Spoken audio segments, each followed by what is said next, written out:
My brother showed up at my parents' house 3 weeks after my grandmother's funeral with my former best friend on his arm and a smirk I wanted to wipe off his face.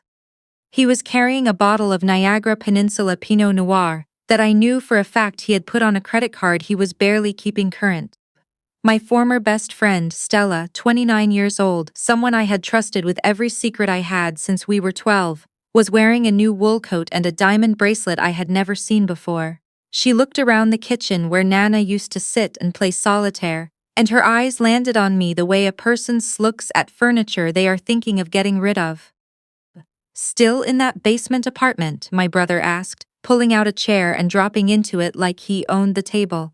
He was 32 and had been launching the same renovation consulting business for 4 years. "Still renting? In this market?" He let the question sit there. Stella covered a smile with her hand. I wrapped both hands around my mug of chamomile tea and took one slow, deliberate sip. I did not answer him. My mother came out of the pantry with a dish of crackers and set it on the table. She did not tell my brother that was a cruel thing to say. She also did not look at me.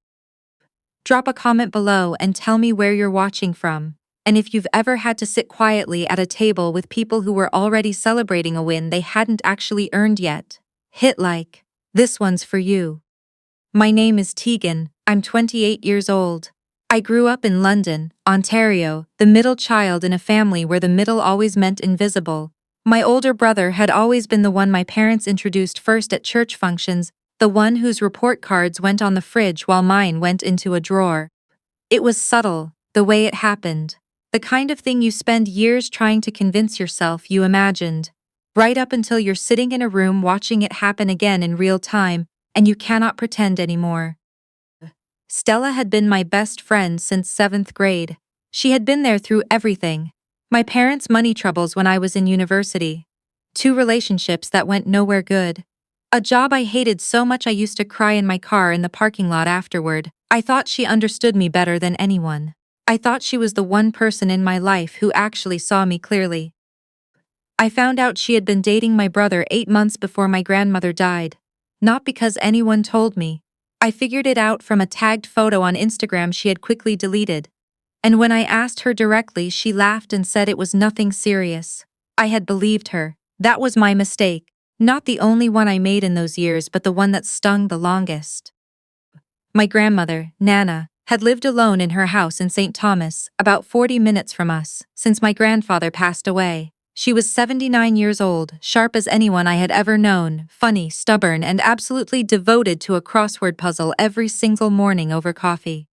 She had a small but carefully built estate, her house, a savings account she had built over decades of hard work, a registered account my grandfather had set up for her, and a cottage on the eastern shore of Georgian Bay that had been in the family for 40 years.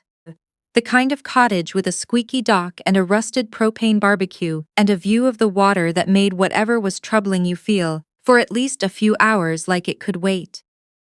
The cottage was supposed to come to me. She had told me that directly, sitting at her kitchen table when I was 23. She had looked up from her crossword and pointed at me and said, "You're the one who actually sits still long enough to appreciate it." I hadn't asked for it, she just told me. She also told me, 2 years later, that she had written a new will. It was a Sunday afternoon and she seemed confused at the edges. Not fully, not the way she got closer to the end, but scattered in a way I had not noticed before. She said she had updated a few things. She said my brother had helped her find a notary. She said it made sense to simplify. I asked if she wanted to go over the details together and she waved me off and asked if I wanted more tea. I drove home that evening and sat in my car in the driveway for a long time. Something was wrong. I could not name it clearly yet, but something was wrong. I want you to understand what I did next, because it matters. I did not confront my brother. I did not call my parents. I did not do anything that would signal to anyone that I was paying close attention. I went inside and opened my laptop and started writing everything down. I had been working in financial planning long enough to know what financial elder abuse looks like on paper. I had also been my grandmother's most frequent visitor. I drove out to St. Thomas almost every Saturday, and I had noticed things, small things at first. A withdrawal from her checking account I could not account for. A second one the month after. When I looked more carefully at her bank statements, which she had let me organize into a binder years earlier when she started finding paperwork stressful, I found a pattern stretching back 14 months. My brother had arranged for Nana to sign an enduring power of attorney 20 months before. She had mentioned it to me briefly, framed it as something practical and forward-thinking. He had said it was just in case, just sensible planning. He had said he was trying to help. In the 14 months since that power of attorney was registered, nearly $60,000 had left my grandmother's accounts in transfers I could not trace to any legitimate expense. Her hydro was paid. Her groceries were delivered. Her medications were covered through her provincial plan. The money was going somewhere else entirely. I did not touch anything. I did not say anything. I made copies of every statement I could access. I took photographs. I built a file carefully, one document at a time. Stella had started visiting my grandmother around the same time my brother had started helping with her finances. She had come in as a home care aide placed through a private agency, not someone Nana had asked for, someone my brother had arranged after telling my parents that Nana needed more support. Nana liked her right away. Stella was warm and capable, and knew how to make an elderly woman feel looked after. I was relieved at first. It seemed like a genuinely kind thing to do. It took me several months to understand that Stella's presence served another purpose. Whenever I visited, she was often there. Nana seemed a little more confused on those days, a little more easily redirected whenever I tried to bring up her finances or ask how she was managing. My Saturday visits had slowly started to feel supervised. I could not prove anything yet, but I felt it. I eventually hired a lawyer. Not a general practice lawyer, an estate litigation specialist in Toronto who had handled exactly these kinds of cases. She took one look at the documents I brought her and told me we had a strong foundation for a case involving financial elder abuse under Section 331 of the Criminal Code. She was precise and thorough, and she did not waste words. We spent a year building the case. During that entire year, I showed up at family dinners. I accepted my brother's backhanded comments. I watched him describe himself as Nana's primary caregiver to anyone who would listen. I watched Stella adopt the role of concerned family friend so convincingly it might have impressed me if I hadn't known what she was actually doing. I smiled. I said very little. I kept driving to St. Thomas on Saturdays. I kept writing everything down. 6 months before my grandmother died, I reported the suspected financial abuse to the Seniors Safety Line and to the Ontario Provincial Police Financial Crimes Unit. I submitted everything I had: the timeline, the bank records, the copy of the power of attorney, the photographs, a detailed log of 68 visits over 2 years. What Nana and I talked about, what she remembered clearly, what she said about the cottage, about her wishes, about my brother's increasing involvement in her paperwork. The investigation opened quietly. That was exactly how I needed it. Nana passed in February, peacefully at home, with a palliative care nurse present. I held her hand. I told her what she had meant to me. My brother arrived 40 minutes after she was gone and immediately started asking the nurse which drawer she kept her documents in. 3 weeks later, he was sitting at my parents' kitchen table, on the chair she used to sit in, drinking wine on credit, asking me if I was still renting. "Your grandmother was a practical woman," my father said, with the particular tone he got when he was delivering news he knew should feel worse, but had decided to frame as sensible. "She understood that a property like the cottage needs someone who can actually maintain it. Your brother has a business. He has the resources. It made sense for her to reflect that in her final wishes." Stella looked at me with what I can only describe as practiced sympathy. "She did leave you something," my mother added quickly. "The crossword book collection and $5,000. My brother picked up his wineglass. "It's not personal, Tegan. Nana just knew who was actually there for her." I looked at the window above the sink, the one that used to have a little ceramic bird on the ledge that Nana had given my mother for Christmas in 1997. It was gone now. I wondered when it had been moved. "Okay," I said. "Just that. Okay." My brother blinked. He had wanted something to push against, a reaction to enjoy, tears or anger or a long speech about what was fair. I had none of that available for him. "Good," he said, recovering himself, "so we're all on the same page." I finished my tea. I said goodnight. I drove home. The morning after that dinner, my lawyer called. She had been contacted by the estate lawyer handling my grandmother's affairs, who had received a request to begin probate proceedings immediately so my brother could take possession of the Georgian Bay cottage before summer season. My brother wanted to move quickly. My lawyer told me this was actually useful information. Desperate people move fast, she said. Fast people make mistakes. He made his first mistake 3 days later, when he submitted an application to a private lending company, using the cottage as collateral on a business loan. $200,000, the kind of number you reach for when you are sinking and know it. What he did not know was that my lawyer had filed a caveat with the land registry office on the property the day before, flagging an active legal dispute on title. The lender's title search caught it immediately. The loan was denied. He made his second mistake when he called Stella in a panic, on a phone that belonged to a mutual contact of ours. Someone who had, with their full and informed consent, made me aware that certain communications might come through that device. I heard him over 22 minutes of conversation that I have preserved in 3 separate locations, describe exactly how the new will had come together. He described visiting Nana on a Tuesday in October when she was, in his words, out of it after a medication adjustment. He described what he and Stella had told her about me to justify the changes to the will. He described a letter they had drafted, supposedly from Nana, explaining why I was to receive so little, that they had read aloud to her and had her sign on a day when she could barely hold the pen steady. He said she wasn't going to remember any of it anyway. I sat in my apartment with my earbuds in and listened to those words and felt something go very still inside me. Not rage, not grief exactly, something colder and far more useful than either. I called my lawyer and told her what I had. She said, "We are ready." 2 weeks before the probate hearing, all parties were required to attend a preliminary meeting at the estate lawyer's office in downtown London. My brother and Stella arrived together. My parents came separately. I arrived last with my lawyer beside me and a second attorney from her firm carrying 2 large accordion folders.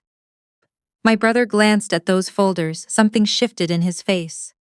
The estate lawyer opened the meeting. He explained that a formal dispute had been filed against the current will, on grounds of undue influence and lack of testamentary capacity, and that evidence had been submitted both to the court and to the Ontario Provincial Police Financial Crimes Unit. My brother started talking immediately. He said this was absurd. He said I had always been jealous. He said Nana had made her wishes completely clear. He said I had barely visited in the last 2 years. He was loud and certain and he filled all the air in the room. My lawyer opened the first folder. She placed the bank records on the table, 14 months of withdrawals totaling just under $63,000, traced through my brother's corporate account. She placed the power of attorney registration documents beside them, along with a medical report from my grandmother's physician, documenting early-stage vascular dementia that had been diagnosed 8 months before the power of attorney was signed. A diagnosis my brother had never mentioned to my parents. Stella had gone very quiet. My lawyer placed the home care agency's access logs on the table, date, time, who was present for every visit. I placed beside them my handwritten visit log, 68 entries every Saturday, 2 years of notes, what Nana and I talked about, what she remembered, what she said about the cottage in her clearer moments. Then my lawyer placed a notarized transcript of the phone conversation on the table. Not the full recording, which had already been submitted to investigators, but a clear certified summary of what my brother had said about what had been done to her. The room was absolutely still. My father picked up the transcript. He read the first paragraph and set it down and looked at my brother and said nothing. My mother pressed her hand over her mouth. "This is completely out of context," my brother said. His voice had changed. The certainty had gone out of it. "This is a family matter. You have no idea what you're doing." "It was a family matter," I said, "and then you made it a legal one." The meeting room door opened. 2 officers from the OPP Financial Crimes Unit stepped in. One of them addressed my brother by his full name and informed him that there was a warrant related to an active investigation into allegations of theft by a person holding power of attorney, and that he needed to come with them. Stella pushed her chair back so fast it caught the carpet. One officer looked at her calmly and said, Ma'am will be speaking with you as well. My brother reached over and grabbed her arm. He said something to her in a low voice I could not hear. She looked at him for a long moment. Then she pulled her arm back and stepped away from him. It was the first honest thing I had watched her do in years. After the officers escorted my brother out into the hall, the estate lawyer quietly excused himself to make a call. My parents remained at the table. My father was staring at the bank records with the expression of someone reading something in a language they are only beginning to understand. My mother was crying softly without any sound. I looked at both of them for a long moment. I had thought, coming into this room, that I would have something prepared to say. Some sentence that would make everything clear, that would explain all of it. But sitting there across from my parents, watching my father hold a document proving his son had stolen from his own mother, while she was losing her memory, I realized there was nothing I needed to add. The paper said it, the records said it. Reality had assembled its own argument without any help from me.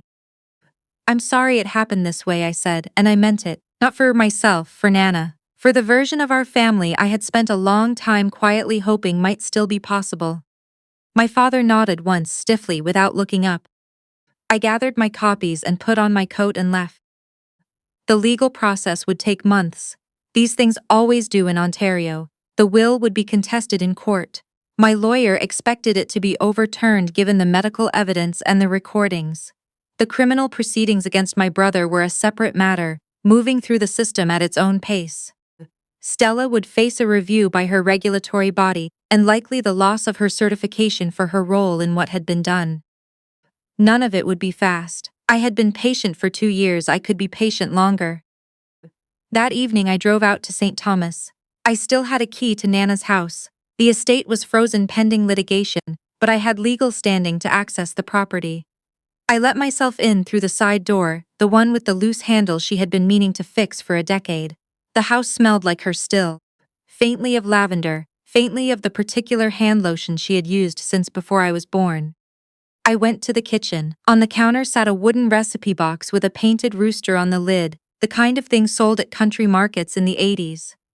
She had told me, a few years back on one of those quiet Saturday afternoons, that she kept important things in there. Not recipes, she had said, with that look she got when she was being deliberately cryptic. Important things. I lifted the lid. There were recipes, yes, handwritten on index cards, oil-stained and beautiful, her handwriting running in that particular slant she'd had her whole life. And tucked underneath them, inside a small envelope with my name written in her steady hand from before the tremor set in, was a folded piece of notepaper. I sat down at the kitchen table and opened it. It was dated 14 months before she died, before the medication confusion, before the documents, before any of it. The handwriting was clear and firm. Tegan, if you're reading this, you found it, which means you were still coming on Saturdays, which I always knew you would be. I don't understand all the paperwork they keep showing me lately, but I know something doesn't feel right. You've always been the one who pays attention. I trust you to figure it out. The cottage was always yours. I love you. Take care of the dock, it needs new boards on the south side, Nana. I sat at her kitchen table with that note in my hands for a long time. The radiator clicked in the corner. Outside, a crow landed on the fence post in the backyard, considered me with its particular crow composure, and flew off. She had known, not everything, but enough. She had known, even through the confusion, even through everything being done around her, that something was not right, and she had done the only quiet thing left available to her. She had written a note. She had put it in a recipe box with a rooster on the lid. She had trusted me to come back on Saturdays until I found it. She had been right about me. I folded the note carefully and put it in my jacket pocket. I locked the house and drove back to the city.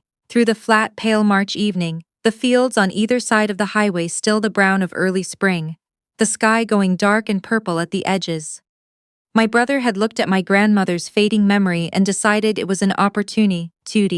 He looked at me and decided I was too easy to overlook to ever be a threat. Neither of those calculations had worked out the way he planned.